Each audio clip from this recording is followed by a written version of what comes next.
Hey folks, Roland Martin here, and welcome to my YouTube channel.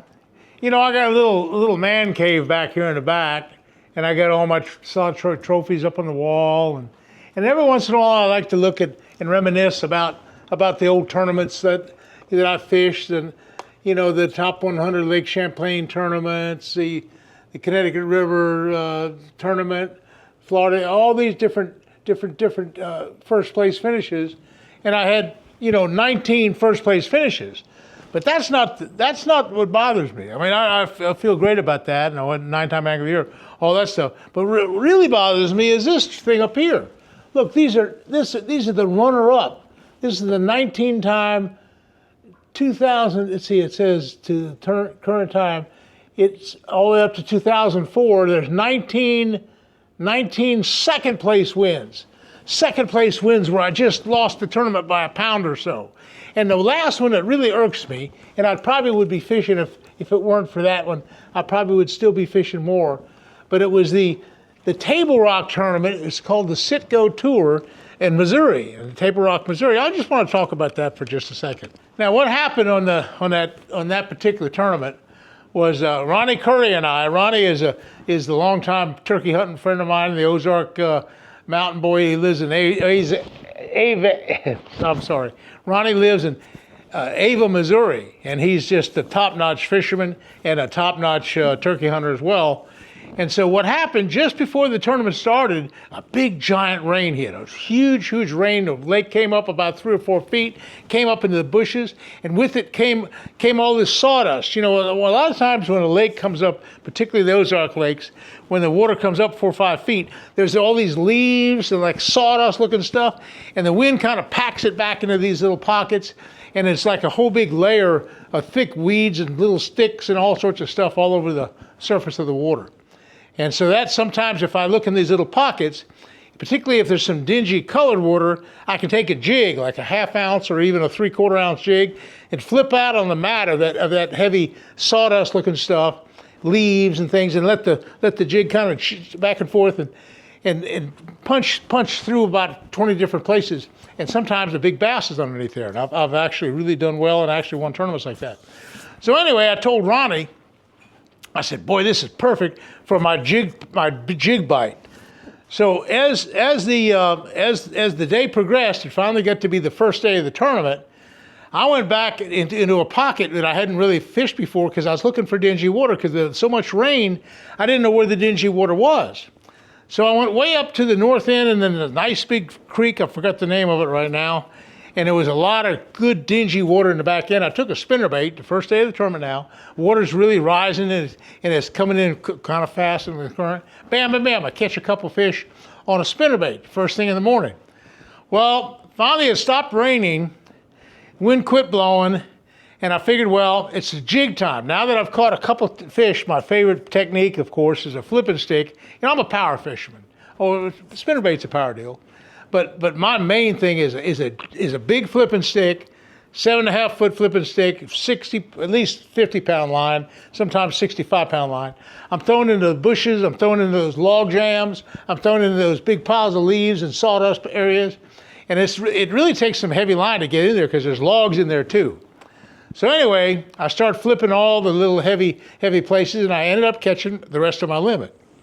Okay, I come in the first day. And I'm way up high. I'm like, I'm not leading the tournament, but I'm way up high. And Mark Davis is high too. So there's 4 or 5 of us that have gone back into these back pockets and found some of these largemouth in some of the dingy water areas. Okay, so there's Mark's pattern as well.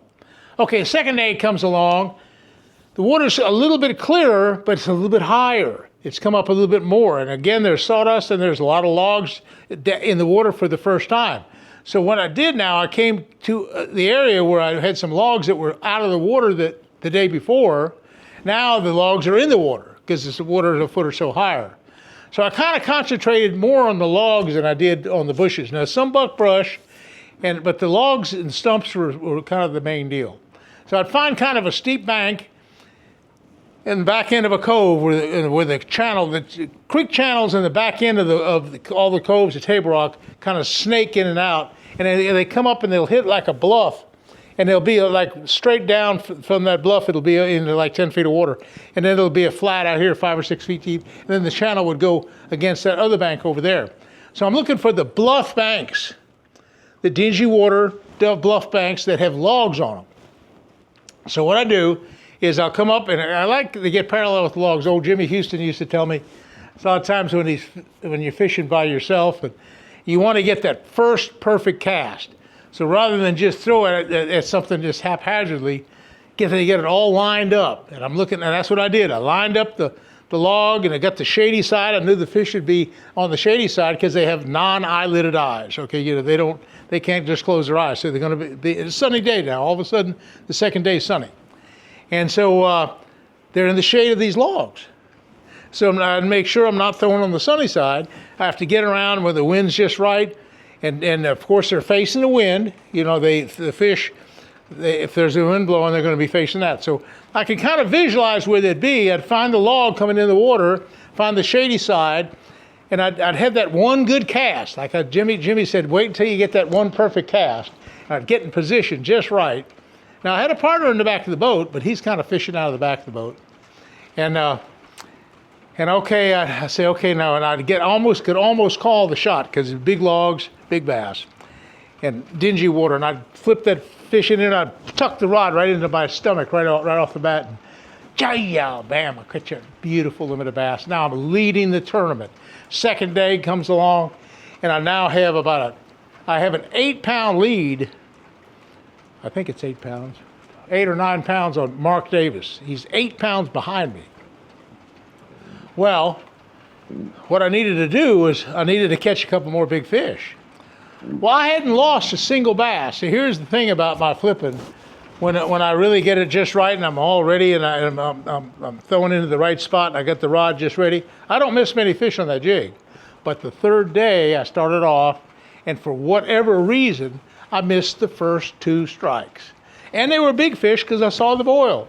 But again, I'd flip in, he'd take it, they'd kind of run out with it, and I'd set the hook just right, and I just missed them. They must have had the pork chunk. I don't know what they did. I lost 2 in a row. Well, then I caught a 5 and I caught a 4, and I had like 9 pounds. Okay. So I'm doing pretty good. Now I just need to catch. Now if I had 9 pounds and I had 8-pound lead, that's 17 or 18 pounds that I got on Mark Davis. So I really only need one more good fish. Even though I only have 2, I really only need one more big one. And so I came back into my pocket, and here's the deal.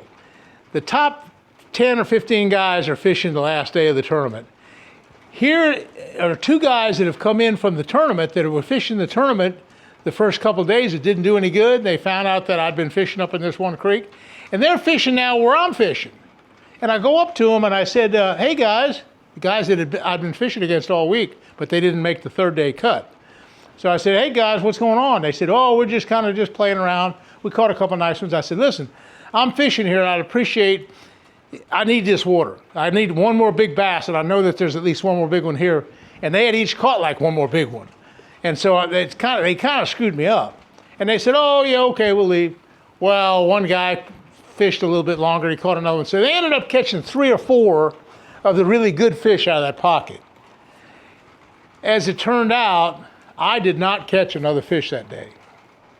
I only had those 2 that weighed almost 9 pounds. I had 8-pound leads, I had 17 pounds. I thought I'd win. Mark Davis comes in with 8, almost 19 pounds, and he beats me. He beats me by about a pound.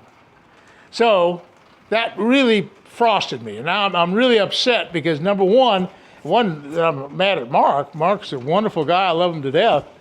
But I was mad at the 2 guys that came in and fished and caught 3 or 4 of my bass. I was mad at them because they didn't have to be there.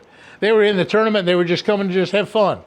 They're not in the tournament anymore because they weren't fishing the tournament at that point.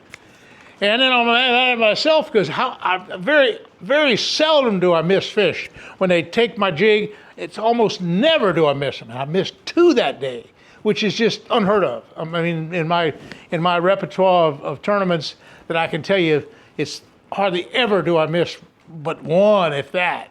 And I missed 2 that day.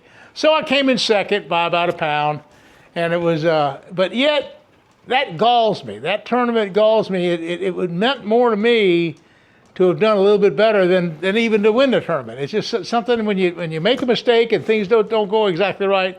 Like so many of those tournaments that I came in second, they all have a story similar to the one I'm talking about.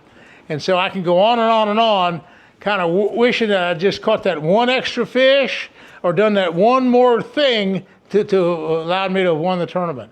Classics included. So I've had my ups and downs.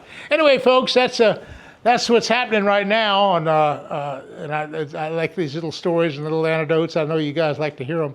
It's kind of cool to talk about old tournaments, and you know that I'm a power fisherman, and of course I've learned electronics, and I can use forward facing sonar, but still my love of fishing is still being able to spot that good stump or that log with my polarized glasses that I like so well, and make that perfect pitch with that spinnerbait or that big jig, get all ready and jack those big old shallow water bass.